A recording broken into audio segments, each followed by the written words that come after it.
Bonjour à tous, ici Achard pour une nouvelle vidéo. Donc aujourd'hui on se retrouve pour la vidéo que je vous avais annoncée, donc la présentation de toute mon installation d'élevage.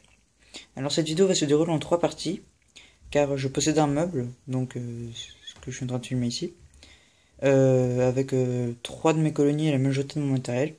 La deuxième partie ce sera dans un tiroir de ma bibliothèque, où j'ai la plupart de mes fondations, et petites colonies ainsi qu'un peu de matériel. Et en troisième partie je vous montrerai mes stocks de nourriture et le reste de matériel que j'ai. Alors, je vais commencer par vous présenter donc le type de meuble. Donc c'est un meuble de chez Ikea avec une porte que j'ai installée après qui me permet de le fermer pour que les fourmis soient dans le noir. Donc je n'ai pas besoin de mettre de cache sur le meuble, sur les nids, pardon, donc c'est très pratique. Alors, donc vous pouvez remarquer qu'il y a un tapis chauffant. Donc j'ai décidé de placer sur ce tapis chauffant les Messors minors, Messors barbarus ainsi que Crématogaster scutellaris, qui sont trois espèces du sud de la France. Selon moi, ce sont les trois espèces pour qui le chauffage est pas indispensable, mais le plus primordial, on va dire. Vous pouvez également voir qu'il y a un thermostat, donc il indique ici 27,3 degrés. C'est un thermomètre, donc ça permet un peu de réguler la température. Puisque le tapis chauffant, il y a une molette qui me permet de changer la température, donc si je vois que c'est trop chaud, trop froid, etc.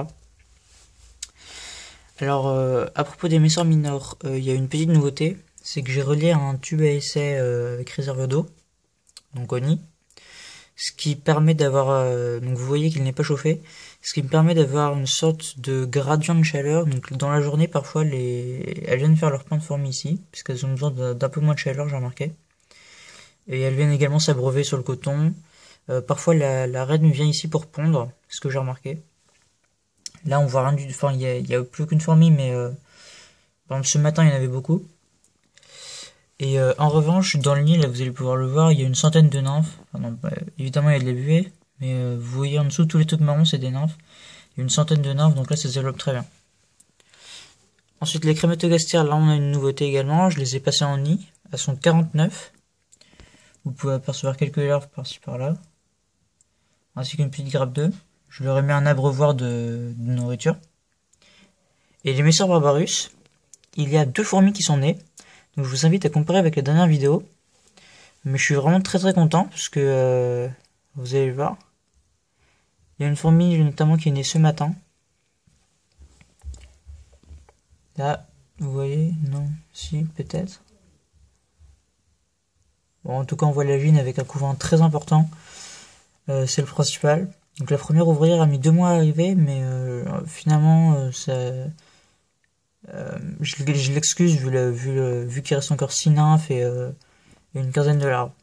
Donc je pense qu'il y aura bientôt, d'ici peut-être un mois et demi, 30 fourmis. Alors, donc voilà pour les colonies. Le tapis chauffant, c'est un 7 watts, je crois. Je sais plus très bien, je sais plus si c'est 7 watts ou 10 watts.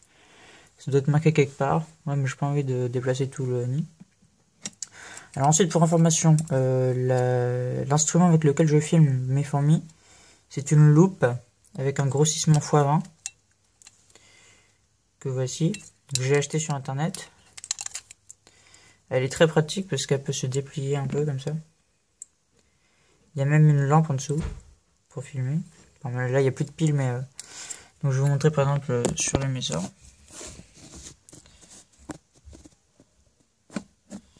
Non, mais là, ça va pas le faire parce qu'il n'y a pas de lumière extérieure. Enfin, vous pouvez regarder sur mes dernières vidéos le rendu avec la loupe. Moi, je suis plutôt satisfait. Alors ensuite, j'ai une pince. C'est une pince en inox. J'ai plusieurs gobelets comme celui-ci. Donc là, j'ai tout simplement mis de la nourriture dedans. Parce que je stocke quelques pets pour poissons et des grillons pour les fourmis, mais peut servir à autre chose. J'ai quelques bouchons qui sont fournis avec les nids en plexiglas. Ici, vous pouvez voir une Crématogaster qui monte sur le pour s'abreuver. J'ai encore un petit nid en plexiglas. Je pense que j'y mettrai ma fondation de Messors barbarus quand elles seront une trentaine, donc peut-être avant les grandes vacances, on verra. Ou en rentrant, parce que j'ai pas trop envie qu'il y ait des problèmes d'humidité, etc. Ensuite, un nid en liège avec aire de chasse intégré. Je pense y mettre mes Copotus crantatus, mais j'y reviendrai tout à l'heure, vous verrez. Donc avec une petite tire de chasse intégrée, voilà. Celui-là je l'ai acheté aussi. Alors ensuite, un nid en plâtre de ma construction, qui était à la base destiné pour de la Suisse, mais finalement je sais pas si je vais m'en servir. Parce que le tuyau de liaison est en dessous, donc c'est pas très pratique. Un autre nid en plâtre de type Biorama que j'ai pas encore terminé. Une brosse pour nettoyer les tubes à essai, c'est très pratique. D'ailleurs à ce propos, vous voyez, j'ai plein de tubes ici. De différentes tailles, donc j'ai des tailles de 20 cm, 18 cm, 12 cm, 10 cm, 16 cm, 14 cm. Enfin vraiment toutes les tailles, mais j'en ai encore d'autres, je vous les montrerai tout à l'heure.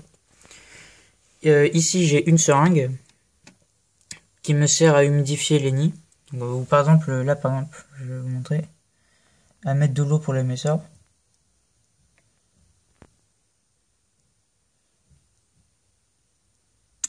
Voilà. Encore un bouchon. Ici, de l'anti-évasion. Huile de paraffine, donc huile naturelle très efficace. Et ici, ça a un peu coulé partout. C'est un liquide extrêmement protéiné, très concentré, pour nourrir les fourmis. Ensuite, j'ai de nombreux cotons, quelques boîtes pour ramasser des fourmis. Et dans le fond, c'est un objectif pour téléphone portable, avec un zoom x40, je crois. Ensuite, des graines de quinoa et un mélange de graines pour oiseaux. Voilà, donc alors je vous dis à tout de suite pour la seconde partie de la vidéo. Voilà, à tout de suite. Et donc voilà, on se retrouve maintenant pour la seconde partie de cette vidéo. Donc alors là, vous pouvez apercevoir la majorité de mes fondations restantes. Alors donc on va commencer dans l'ordre. Je crois que ça fait un mois que je vous ai pas présenté mes fourmis. Ça a bien évolué depuis. Alors Formica, en ce moment chez Formica, donc là vous voyez qu'elles ont commencé à découper une pâte de grillon. J'ai 2 grosses larves et un bon paquet d'œufs. Là ils sont cachés, j'ai pas trop envie de les déranger. Mais vous verrez bien dans la prochaine vidéo, je pense qu'il y aura déjà des cocons. Puisque les Formica, j'ai remarqué que le temps de développement des larves est extrêmement rapide. Elles sont énormément carnassières, elles mangent énormément de viande. Ensuite, la Lasius SP Noire que je pense faire gagner à un des abonnés pendant le concours. Je sais pas encore d'ailleurs si le concours je le ferai aux 40 ou aux 50 abonnés. On verra bien. Donc vous voyez qu'elle a un très très beau couvain avec une cinquantaine de larves. Ensuite, Lasius Emarginatus. Il a également très beau couvain. J'ai 7 ouvrières et une dizaine de cocons, pas mal de larves. Je les ai fait changer de tube. Là-dedans, c'est une thème de thorax. Je sais pas où elle est passée d'ailleurs. Ah oui, ici, je la vois. Toute petite. Voilà, on la voit sous le coton. Et ensuite, ce sont mes Copotus pigeus que j'ai encore dû faire déménager. Car elle commençait à régurgiter une sorte de liquide dans lequel les larves s'engluaient. Heureusement, j'ai réussi à sauver toutes les larves. Donc du coup, pour absorber ce liquide qu'elle dégage, j'ai mis un peu de mouchoir dans le tube. Et elles ont commencé à s'aménager un petit nid, elles ont déplacé des morceaux. Enfin là, ça c'est intéressant. Alors ensuite, donc mon matériel. Donc quelques boîtes de Tic Tac. C'est très efficace pour récupérer des gînes lors des essaimages. Oula, je vais pas faire la mise au point. Bon, c'est pas grave. Oui, donc comme j'étais en train de vous dire, les boîtes de Tic Tac, donc vous mettez un petit coton dedans. Et les gînes peuvent tenir plusieurs heures avec, c'est parfait. Ensuite, ici, donc nous avons des grillons, avec des pattes de grillons. Donc c'est essentiellement ce que je donne à mes colonies. Ils sont lyophilisés, donc ça veut dire qu'ils sont morts et séchés. Parfois je les humidifie, mais c'est pas obligatoire. Ensuite, j'ai plusieurs mélanges de graines, donc pour les messeurs, tout ça. D'autres tubes de récolte, et au fond, 2 aires de chasse qui sont vides avant d'être occupées. Et là, c'est malheureusement ma commune Lasius Niger qui est décédée pendant la diapause par manque d'humidité. Bon, j'ai un peu la flemme de nettoyer leur nid, quoi, mais je pense que je vais le faire d'ici 1 ou 2 semaines, parce qu'après, je pourrai récupérer le module de fondation. Voilà, on se retrouve tout de suite pour la 3e partie. Et donc alors voilà, on se retrouve maintenant pour la 3e partie de cette vidéo. Alors donc je vais commencer par le tuyau de liaison. Donc j'ai des tubes de liaison de différents diamètres. Donc celui-là c'est le plus gros diamètre que je possède. Ça me sert pour les Coponotus notamment, Formica également. Donc ça permet de relier les nids aux aires de chasse. Ensuite j'ai un plus petit diamètre. Donc celui-là c'est plutôt pour des Lasius.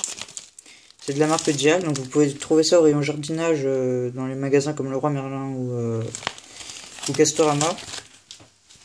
Ça coûte environ 6 € et c'est très pratique, ça se vend par 10 mètres. Là par exemple c'est une aire de chasse en plâtre que j'ai construite moi-même, rien de bien compliqué. Je sais pas ce que ça fait là, c'est du papier d'aluminium pour mettre le miel et les liquides sucrés. Ensuite, un bloc de mousse Oasis que j'ai acheté pour 2 €, ce qui me permet de remettre de la mousse dans les nids où il n'y en a plus. C'est très pratique. Par contre, évitez de l'humidifier parce que là, comme vous pouvez le voir, elle est très abîmée.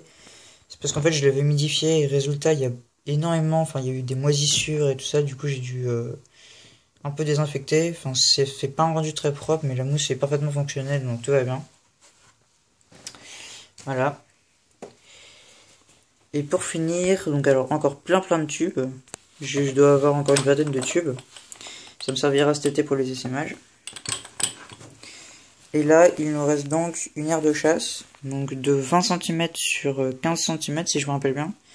Je suis pas très sûr de ce que je dis, donc écoutez pas. Enfin, écoutez pas. De toute façon, vous n'êtes pas forcément obligé d'acheter la même. Alors là, vous pouvez voir, ça s'appelle une food station. Donc ça, c'était l'ancienne aire de chasse de mes Messamina.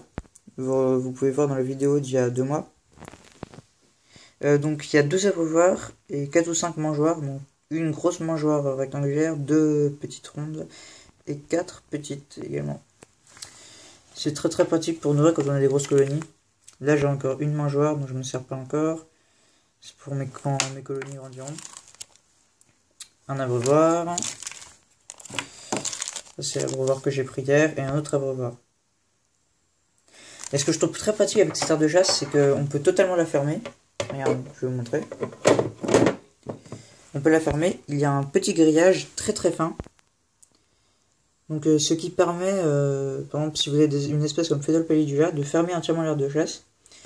Et pour ne pas que l'air, qu'il n'y ait plus d'oxygène dans l'air et que ça commence à sentir mauvais, bah, ce petit grillage permet de laisser passer de l'air et donc du coup aucune évasion. Et pas de problème de fourmis qui sortent dans l'aire de chasse, etc. Donc voilà, donc, je vous ai présenté dans les grandes lignes la majorité de mon installation d'élevage. J'espère que cette vidéo vous aura plu. Alors je vous invite, si vous avez le temps, à aller sur la chaîne Duo Fourmi, DUO Fourmi au pluriel, tout attaché. C'est une chaîne que j'ai réalisée en coopération avec le Serial Killer. Peut-être que vous le connaissez déjà. C'est un youtubeur, on est amis. Et on a fait déjà 2 vidéos ensemble. Donc pour la réalisation d'un nid en plâtre, ne vous inquiétez pas, la dernière vidéo date d'il y a 6 mois, c'est parce qu'on a un peu arrêté pour l'instant. Mais j'ai encore une vidéo à poster d'ici quelques semaines. Il n'y a pas beaucoup d'abonnés ni d'activités sur cette chaîne, mais si vous pouviez y passer faire un tour, ça ferait plaisir, merci.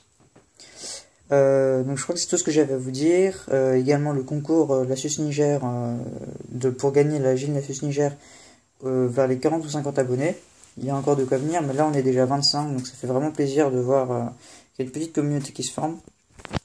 Je pense que la prochaine vidéo ce sera un tutoriel, je sais pas trop encore sur quoi, je vais essayer de vous sortir ça d'ici 1 ou 2 semaines, et je vais essayer d'améliorer la fréquence de mes vidéos. Également, si vous avez trouvé ça bizarre, j'avais une gine Aphaenogaster, Copotus crantatus et Copotus iniperdus. Je les ai tous, enfin, j'arrivais pas trop à les faire fonder parce qu'elles mangeaient leur couvain, etc. Du coup, je les ai mises dans une boîte de chaussures et je les ai mises en haut d'un placard. Donc, j'y toucherai plus avant 3 semaines. Pour leur laisser le temps de fonder au calme, etc. Donc là, voilà, j'ai vraiment tout dit. Alors, n'hésitez pas à liker, à lâcher un commentaire, à vous abonner. Allez, ciao, à la prochaine!